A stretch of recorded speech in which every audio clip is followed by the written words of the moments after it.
I chose number 8 because I don't know, sometimes um days I just don't feel like socializing, but it doesn't mean that I'm sad. Like number 5, it just means I don't know, sometimes I want to keep to myself.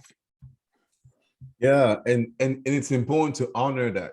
There's nothing wrong with that because when I look at 8, I don't see anything wrong with 8 because maybe actually 8 is just they know they need a moment, so they want to be alone, and maybe they're admiring the beautiful scenery behind them. I don't know. Nobody knows what they're doing, so it's easy to assume that something is wrong with 8, but it doesn't have to be wrong.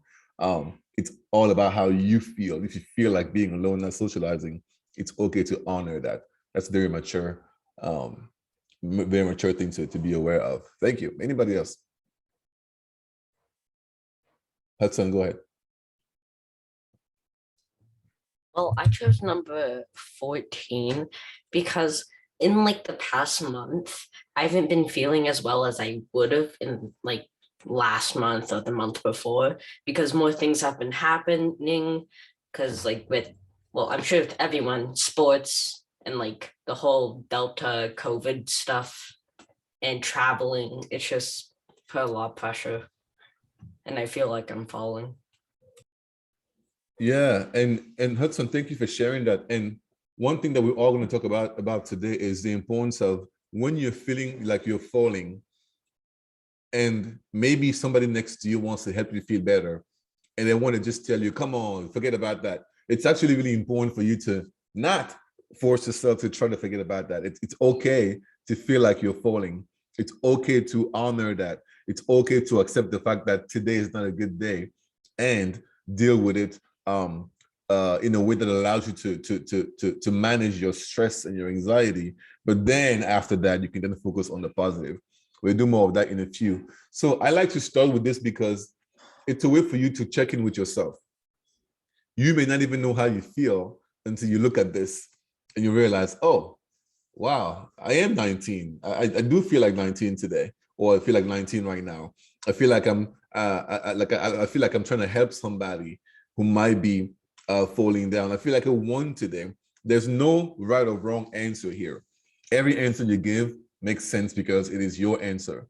So after doing that, then I want to talk about mindsets. So look at these two mindsets and read what you see within each one. Take like 1 minute. Then we're going to read them together and then talk about the difference between these two kinds of mindsets.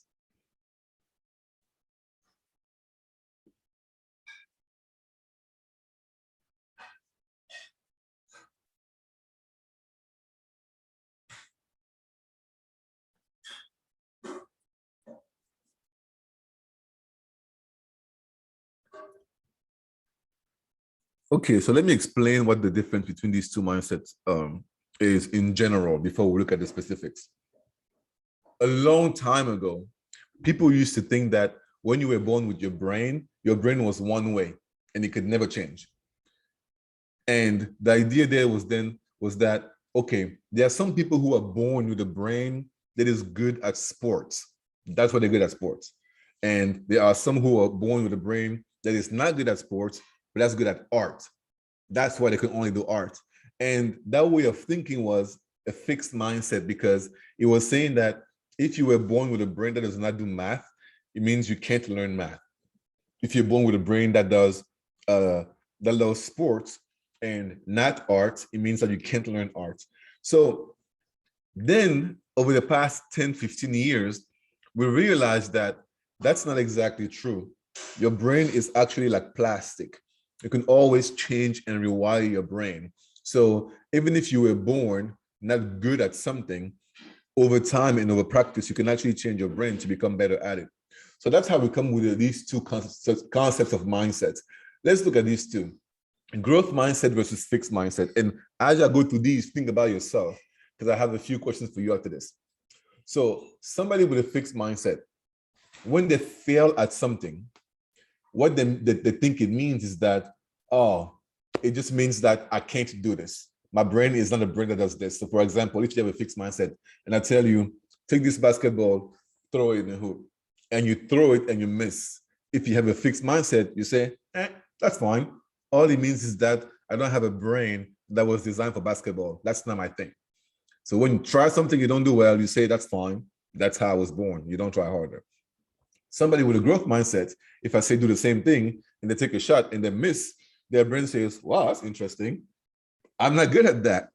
That means I can learn and get better at that. That's the difference for fixed and growth mindset. Then you go next to, I'm either good at it or I'm not. So somebody with a fixed mindset doesn't feel like they have to try hard because they say they were born good at something or not. So if what you ask them to do is something that's difficult for them, to just say, I'm not good at this, so it's okay. But somebody with a growth mindset always thinks, if I'm not good, it means I can learn and be better. Next one, when you give a challenge to somebody with a fixed mindset, when they challenge, they say there's no point because either I'm good at this or I'm not. Why would I be? Why would you challenge me at basketball when my brain is not a brain that does basketball? Why would you challenge me at art or at singing when my brain was not made, was not born, was not designed to sing? But somebody with a growth mindset, when you challenge them, they think, oh, if something is difficult, it means that I can grow and become better at it. Let's keep going back. Somebody with a growth mindset, when they're trying hard and they have a positive attitude towards learning something new, they decide that that means that their abilities to improve are going to continue to increase. But somebody with a fixed mindset doesn't care for effort because there's no point. They were born good or bad. This next one is very interesting. Feedback. Somebody with a fixed mindset, when they do something and you give them advice on, you know what, that wasn't exactly the way I wanted it to be, but maybe do it this way, do it this way. When you give them feedback or criticism, they hate it. They're very frustrated and they want to give up. Somebody with a growth mindset, when you give them feedback, they're like, oh, thank you. I didn't know that I was thrown the wrong way. Thank you for teaching me how to do it the right way. They appreciate the feedback as opposed to being mad at it. And the last thing I'm going to share is this one. Somebody with a fixed mindset, when they see somebody else who's good at something, they think, oh, they're so good, I can never be like that. In fact, you start being jealous of the people who are good better than you because you have a fixed mindset, because you think that they were born that way, I wasn't born that way. But somebody with a growth mindset, when they see somebody who does something better than them, they're inspired. They think, whoa, I can do that too. That's really, really cool. And it makes them want to do it. So think about these two ideas. Think about the last time you tried to learn something new and it was challenging. Did you have a fixed mindset? AKA, when it was difficult, you wanted to give up, or you just thought, this is not for me? Or did you have a growth mindset and you said, wow, this is difficult, but it means I can do it? Last time you tried to do something and you were not good at it and you saw somebody else who was good at it, did you think, wow, they were born good at this, I was not born good at this, so there's no point trying? Or did you say, wow, they can do it, so I can do something like this too, so I'm going to work harder? As you think about those two mindsets, here are the questions I want you to think about before I put you into your small groups. Question number one. Think of a time when you had a fixed mindset, and also a time when you had a growth mindset. What was the difference between those two situations? When one you had a fixed mindset, one you had a growth mindset. And then here's a question. What can you do to have more of a growth mindset everywhere? At home, at school, in sports, and everywhere else? What do you think you can do? Again, one, think about a time when you had a fixed mindset. Two, think about a time when you had a growth mindset. What was the difference? And then finally, what can you do to have more of a growth mindset, more of a growth mindset in school, sports, and everywhere else? I'm going to put you into breakout rooms, so you're going to answer these questions in your small groups before we come back. So breakout room time. Once you get an invite, accept it, and I will see you here in about 6 minutes. So The invites have been sent. Accept the invite to the breakout rooms.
Welcome back. Everybody else is going to be here in about 30 seconds. So let's give them a little bit of time.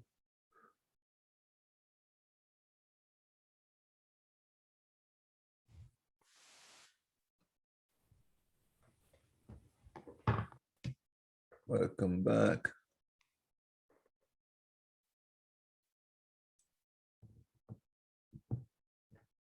Work for it, yeah.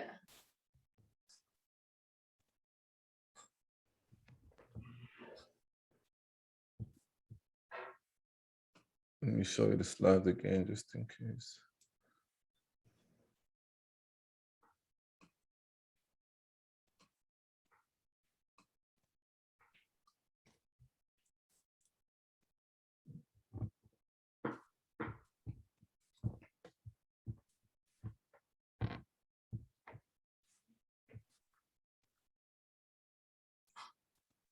Okay, we should all be back now. Welcome back. So tell me, what did you talk about in your small groups? What are some things that people shared about growth mindset, fixed mindset, etc. All right, Hudson, let's go. Well, we mostly talked about like, wait, do you want like examples that we talked about, or Whatever you want, it's up to you. well, because like some examples from other people is like I think one of one of the people in my group said like ski jumps was hard at first, but then they kept on going with it. Then the other said like drums was really hard for them, but then they just wanted to persevere through it and kept on going with it. Okay, and so what do you think about that? What did you guys think about the fact that at first something was hard, but then they kept going? And Well, what I thought of is like the real, like the difference between a growth mindset and a fixed mindset. It seems like a big difference, but it's really just not. Since one, with the growth mindset, it's really just persevering through everything, wanting to get better at whatever you want to get better at. But a fixed mindset is just knowing your knowing your abilities and not improving at all. you can see how, depending on what mindset you have, it can actually completely change your life, whether it be in sports, in school, or anywhere else. Sophie, go ahead. Yeah, so in my group, we kind of talked about how we felt through our own experiences of fixed mindset and growth mindset. And then similar to Hudson, let's give an example. Someone said they were playing tennis, and I'm not sure what exactly, I can't remember exactly what happened, but for some reason, like they weren't playing as good as they were normally used to. And they said they weren't almost going to play tennis anymore. And they did bounce back, and they called that a fixed mindset. And we were talking, it's like, but that seems more of a growth mindset because you were able to bounce back and you were able to come back out of it. And then similar relating to what Hudson said, what may seem as your fixed mindset, it can definitely and gradually change over time to what would be a growth mindset. And I also commented that, things aren't created in a day. You're not a star. You're not a star player in a day. You don't go to the NBA in a day. That takes time. And you can't expect everything to come to you like that. So like take your time with it and work on it. And what may not work now can work years later, days later, weeks, months later.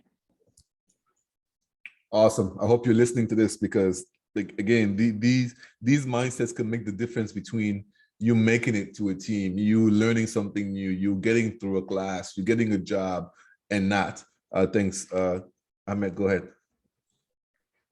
I just shared a story of mine. So English is my second language, and I learned when I was in the 5th grade. So it was quite, I was quite late actually. Like 5th grade is not usually the preferred, time to learn a new language. So so I had this growth mindset when, I was like, if others my age can speak English, why can't I? If others can do, like they have no difference, they are human as well, and I am human too. So we all are the same, so I just have the same abilities as them, and I can learn and do whatever they are doing as well. So this also applies to all of the like top scientists and all those people who create innovations in the world. So, you know, they're human as well. They're no different than you and me. So we can do whatever they're doing as well. Yes, and so that makes me want to then ask, because so it's important to know how to look at those challenges and realize that, again, somebody else doing better should inspire you, because their brain is not special. It's not. They have 24 hours like you in the day. They sleep just like you. They eat just like you. They get hungry. They get angry. And they have a brain like you have a brain. So if they were able to figure things out, in fact, all the things around you that you find so amazing were thought of by a human being just like you. So here's a question for you. Can you think of a time, though, when you've seen somebody or yourself have a fixed mindset? So actually, I went on a show, and I went to Canada for 3 months. And when I came back, I'm a tennis player, and I didn't play for those 3 months. And so when I came back, like I wasn't really one of the best anymore, and like I could barely rally with kids and stuff. And it's just like I had a fixed mindset. I was like, how am I gonna catch back up? Like, how am I gonna be good at tennis again and stuff? But like gradually over time, like it's become a growth mindset, because that happened a year ago. Like now I still play tennis, but like in that moment, I just felt like I couldn't play tennis. Yep. Gabriela, thank you so much for sharing that, because what you're showing there is that everybody at some point has traits of a fixed mindset, but it's about shifting it. It's about shifting. You might start, you have to admit that to yourself. It's like, whoa, when I see the other kids being so good at tennis, I honestly feel like giving up, because I'm not that good. And it does not look like I can be that good. But then you want to catch yourself and then shift it back to, oh, hold on. What is it about them that makes them that I can improve? That makes it impossible for me. And one thing you should realize is that the way your brain works is like your muscles. If you take a dumbbell that's heavy and you start lifting it, and then it's hard at first, and you go to a lighter dumbbell because you can lift it more comfortably, you do it. And then after 2 weeks of doing that, you go to a heavier one, 2 more weeks, a heavier one. That's just science. You will get stronger. It's not an opinion. You will get better at it. Your brain works the same way. So all of those skills, whether it be a skill, and this even soft skills like being kind to somebody, you build the muscles of kindness in your brain, right? It's not just about technical things like playing tennis. It's about learning a language, about learning how to be kind, learning how to be supportive, etc., etc. So if at first you can't do it, just do it for a long time, and I guarantee your brain will change. So I'll give you one example before I go into the next thing. I also learned English a lot later in life, and when I was teaching English to students, it was high school actually. I could see the difference in mindset. If I put two students in front of me and ask them, what do you call this thing in English? And they both forgot.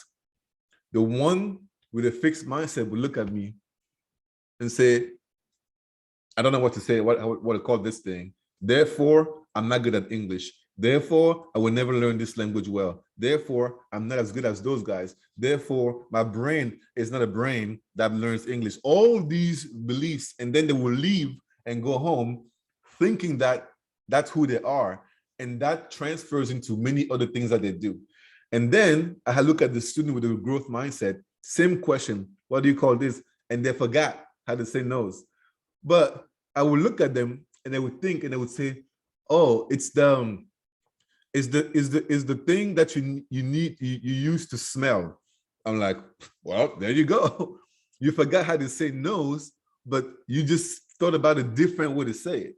Or, oh, it's the thing that you use to do this, to breathe. I'm like, well, there you go. Because nobody said that knowing the word knows is the answer to everything. It's just about the brain. Do you have a brain that thinks, oh, I forgot how to say this, so how can I figure it out? Oh, I can say it this way.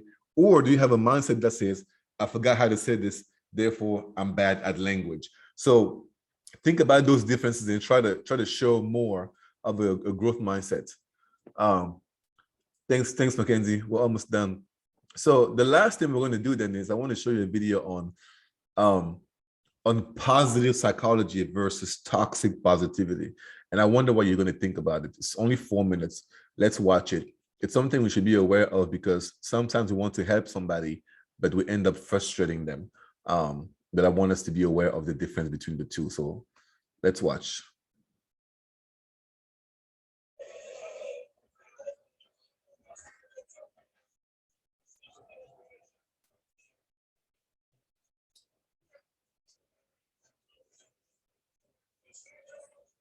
Recently encountered this term, toxic positivity. And as somebody who loves positive psychology, I was extremely surprised to hear this word. And so I looked into what it means. And I've been thinking about the difference between toxic positivity and positive psychology. So from my understanding, toxic positivity is essentially invalidating somebody's negative experience. So it's almost like somebody is struggling and you come to them and just say, come on, everything is okay. There are so many good things happening. Don't worry about that. And so that results in the person who's feeling the struggle, experiencing it, feeling as if they aren't being heard. And that is not what positive psychology is, right? Because what positive psychology is acknowledging the struggles that we have, the negativity that we all dwell in, and thinking about the fact that our brains are wired to over focus on the things that aren't working, on the things that we don't have, the things that we can't do. So once you understand that our brains are naturally wired to over focus on those things, then we can give acknowledgement to say struggle, commiserate, and actually process what's not working. And then shift your perspective to realize that there are good things that are happening around you that your brain might not have seen at first. And it's important for positive psychology to start by acknowledging the things that aren't working and giving them some validation before shifting and avoiding to over represent the negativity. And that matters because if you skip the negative experience, if you pretend to ignore the negative experience, what the emotional part of the brain does is it perceives that as even more attacks towards the brain, and so it makes things worse. And that's how somebody who you're trying to comfort by saying, but look at the positive side, might turn out to be even more upset because to their brain, you are ignoring and invalidating what's not working, what they're struggling with. However, you should realize that if you spend most of your time focused on what's not working, what you're doing is you're feeding that part of your brain that has a negativity bias, and you are ignoring all the amazing things that are happening around you. So let's recap. Toxic positivity may make it seem as if your negative experience is invalid, and so wants you to ignore it and skip it and just find what's working. But that's not what positive psychology is. Positive psychology acknowledges what's not working, gives you the tools to process, and then teaches your brain how to scan the world, not only for that automatic negative, but also for the things that are working. And then you nourish those things, you elevate those things. The metaphor that I think about often is the one of watering the roses, not the weeds. The weeds are there. Work on the process to remove them, but also spend more time watering the roses, not the weeds. And that's how positive psychology works.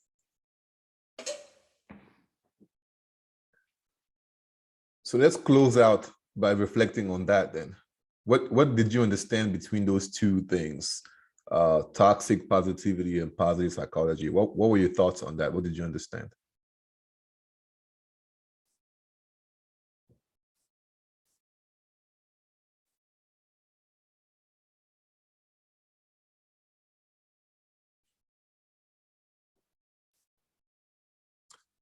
Go ahead. Is this Sarai? Yeah, Sarai. All right, go ahead. So toxic positivity basically just invalidates struggle and doesn't face the negative situations that someone might be going through. And positive psychology is acknowledging that struggle and learning how to face it and bettering yourself from the issue. Excellent. Have any of y'all ever seen somebody or witnessed toxic positivity? Go ahead, Sophie. Yeah, so I guess something like, not to me personally, but I guess to from like a teacher to a friend of mine, like Mhm. they were saying like they like it was like a mental health thing, and they were saying like it doesn't exist or whatever. So it was like they were invalidating how they were feeling. But I also wanted to add like those two examples, positive and toxic psychology, also relate closely to positive and antisocial modeling. Can you say more about that?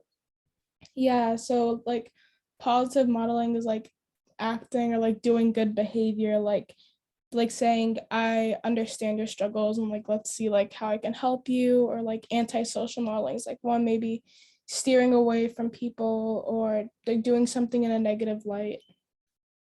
Yeah, thank you for sharing that. This is important because sometimes they think they're helping you when they say, come on, that doesn't exist, or just think about all the good things you have. But that's a very dangerous thing to do, whether it be from you to a friend, from you to a family member, or from a teacher to a student, or from a coach to an athlete.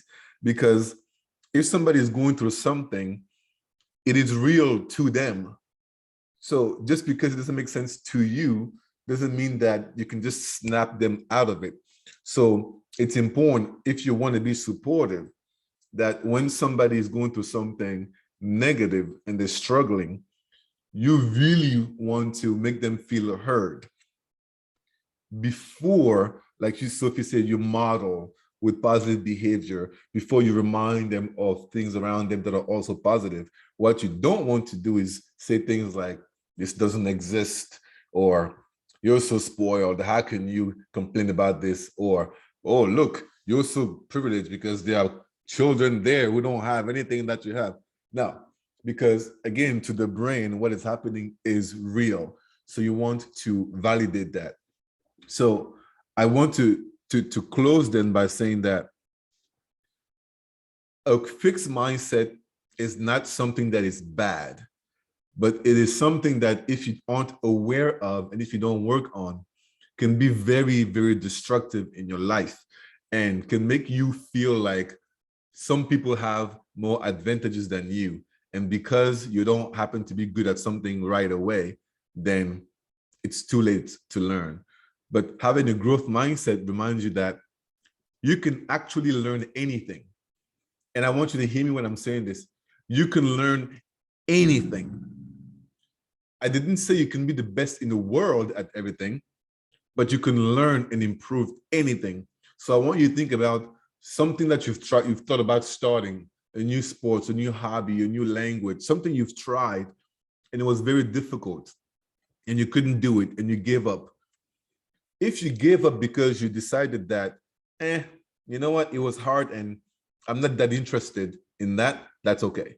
But if you give up because you decided that I just can't do this, my brain wasn't made for things like this, that's not true. This is very important for you to understand. Anything that you actually do over time, for a long period of time, your brain will become better at it. So use that. That's for fixed versus growth mindset. And then when you catch yourself having a fixed mindset, that's okay. Don't judge yourself. Catch it and then shift towards the growth mindset. And then on the other side, toxic positivity is when you try to make yourself even feel bad for not being happy all the time. Nobody's supposed to be smiling, happy, and jumping up and down every single day. That's why today when we open with the blob activity, and so many of you had chose number 8, I said that's okay, because you're not supposed to be always happy or always sociable. It's perfectly fine for you to have moments when you're not okay. And you should learn how to validate that for yourself before making sure you get out of it. You try to get out of it to also see the other things that are working. Same thing when you are trying to help somebody else that you care about. If they aren't doing well, show them that you validate what they're going through first, that you understand what they're going through first. And even if you don't understand what they're going through, show them that you understand that as a human being, that struggle is real to them. Once they feel heard, then you can use your behavior, then you can use your relationship to also show them that there are things around them that are positive. And what I want to challenge you to do is, over this week particularly, try to identify moments when you have a growth mindset. Catch moment when you see a fixed mindset and shift it into a growth mindset. And then try to identify moments when you might want to apply toxic positivity towards yourself or towards others, and shift that to positive psychology, where you validate the struggle before you go into the positive. But perfect. We're spending on 12:50, but we're done 2 minutes early. But still, I'm going to stick around for those who have questions. But if not, if you have to go, thank you so much for being here. Y'all are awesome. you. Thanks, Dita. Thank you so much. Thank you. Bye. Thank you. Hey, Thank you. thank you.